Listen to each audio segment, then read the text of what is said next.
And Anasuya గారి విషయానికి వస్తే పర్టికులర్లీ మీరు కూడా ఆ జబర్దస్త్ స్టేజ్ మీదే అలా ఎదుగుతూ వచ్చారు కాబట్టి ఇద్దరు కూడా యాజ్ అ యాంకర్గా చూస్తూ ఉండి అనసూయ గారిని వెన్ షీ బికమ్ ఆ యాక్ట్రెస్, తను యాక్ట్రెస్ అయినప్పుడు ఆ వేరియేషన్ అది ఎలా అనిపించిందండి, especially రంగమ్మత్తగా?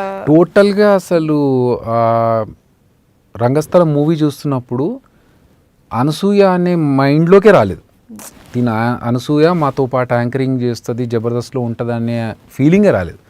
Totally she was Rangammatta, ఆ సినిమాలో క్యారెక్టర్ అన్నట్టే చూసాను తప్ప అసలు మన ఫ్రెండ్ కదా, అనసూయ కదా అన్న ఫీలింగ్ మైండ్లోకి రాలేదు.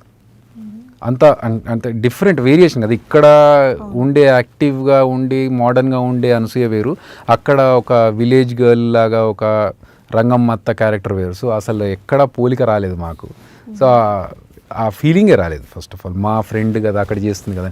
అయిపోయిన తర్వాత మంచి పేరు వచ్చిన తర్వాత, సినిమాలో మంచి పేరు వచ్చిన తర్వాత ఇప్పటికీ మేము స్కిట్స్లో మధ్య మధ్యలో పిలుస్తూ ఉంటాం రంగమ్మత్త అని చెప్పేసి, ఆంటీ అని రంగమ్మత్త అనో అలా పిలుస్తూ ఉంటాం అన్నట్టు. అండ్ మీ టీంలో గడ్డం నవీన్ గారు కావచ్చు, రాము గారు కావచ్చు, సో వీళ్ళని ఎక్కువగా కంటిన్యూ చేయడానికి ఏంటండి రీజన్? కంటిన్యూ చేయడానికి రీజన్ ఒకటి wave length matching. So Naveen కానీ, రాము కానీ, తేజ కానీ వీళ్ళేంటంటే మాదొక డిసిప్లిన్ వెళ్తాం. నాకు 7 o'clock అన్నప్పుడు 7 o'clockకి రాకపోతే నేను తిట్టేస్తాను. 10 minutes గ్యాప్ వచ్చినా కూడా you tell me 10 minutes late అవుతుందని చెప్పు, నేను వదిలేస్తాను. కానీ నేను 10 minutes లేట్ వచ్చేసి మీరు 7 o'clock చెప్తే నేను 7:10కి వచ్చాను అని అంటే కాదు. నువ్వు ఎందుకు లేట్గా వస్తున్నప్పుడు నువ్వు చెప్పు, గివ్ మీ టైమ్స్ అహెడ్. అన్నా నేను 10 minutes లేట్ వస్తున్నానంటే ఓకే. సో అది మా టీంలో అందరికీ అలవాటు అయిపోయింది. సో ఇప్పుడు ఒకవేళ మనం అంటే ఈ మిగతా ముగ్గురు నా వేవ్ లెంత్లో ట్రావెల్ చేస్తున్నారు. ఏ స్కిట్కి ఎలా చేయాలి, ఏంటి ఎలా చేయాలి అనేది అంతా రెగ్యులర్గా ఉంటుంది. అండ్ ఇంకొకటి ఏంటంటే ఒక బాండ్ బిల్డ్ అయింది, ఒక ట్యూనింగ్ అయింది. ఇప్పుడు నేను సడన్గా వీళ్ళందరినీ తీసేసి ఇంకో కొత్త వాళ్ళని తీసుకున్నాను అనుకోండి, మళ్ళీ ఇంకో 2-3 ఏళ్ళు పడుతుంది నాకు వాళ్ళందరినీ ట్యూన్ చేసుకోవడానికి. So it's again A process. మళ్ళీ వీళ్ళంతా ఎక్కడికి వెళ్ళాలి, ఆల్రెడీ ఉన్న ముగ్గురు వీళ్ళు ఎక్కడికి వెళ్ళాలి. సో వాళ్ళు ఇంకో వేరే టీంకి వెళ్ళడం అంటే మళ్ళీ వాళ్ళకి ప్రాబ్లమే కదా.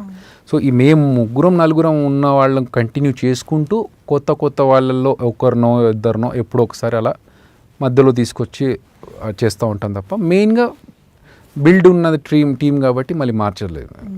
ఎస్పెషల్లీ గడ్డం నవీన్ గారు అయితే మీ గురించి ఏమన్నా అడిగితే ఇంకా దేవుడు అని చెప్తూ ఉంటారు. అంటే ఆయన ప్రేమ అభిమానం అంతే. అంటే నవీన్ చాలా సంవత్సరాల నుంచి కష్టపడ్డాడు ఇండస్ట్రీలో, నాకంటే ముందు నుంచి ఉన్నాడు ఇండస్ట్రీలో.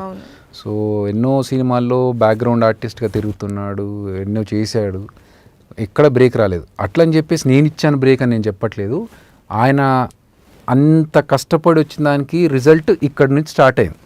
సో నాకు ఒక ఆర్టిస్ట్ అవసరం ఉండింది, ఆది వెళ్ళిపోయిన తర్వాత, ఆది టీమ్ లీడర్ అయిన తర్వాత. సో ఆ గ్యాప్ని ఫిల్ చేసే ఆర్టిస్ట్ ఎవరు ఉన్నారన్నప్పుడు కరెక్ట్గా ఆ టైంలో నాకు నవీన్ దొరికాడు. సో నవీన్ అంత ఏజ్ కానీ, అంత ఫిగర్, అంత ఫిజిక్ ఉన్నప్పుడు, అంత పర్సన్ వచ్చేసి ఇన్నసెంట్గా యాక్ట్ చేస్తూ ఉన్నప్పుడు జడ్జెస్ ఇద్దరు నాగబాబు గారు, రోజా గారు బాగా కనెక్ట్ అయ్యారు. సో అది అలా కంటిన్యూ అవుతూ వచ్చింది. And is very loyal.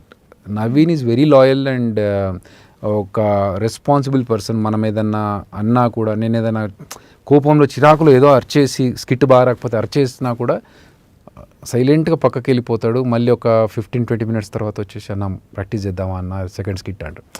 So ఆ డెడికేషన్, ఆ ప్యాషన్ ఉంది నవీన్కి, అందుకనే మాకు కంటిన్యూ అవుతుంది అన్నమాట. లియో ఎంటర్టైన్మెంట్ ఈ ఛానల్ని ప్లీజ్ సబ్స్క్రైబ్ చేయండి, షేర్ చేయండి, లైక్ చేయండి. Please subscribe to Leo entertainment. Please subscribe to Leo Entertainment YouTube channel. Subscribe Leo Entertainment channel. Leo Entertainment. Please subscribe this channel. Please subscribe to Leo Entertainment.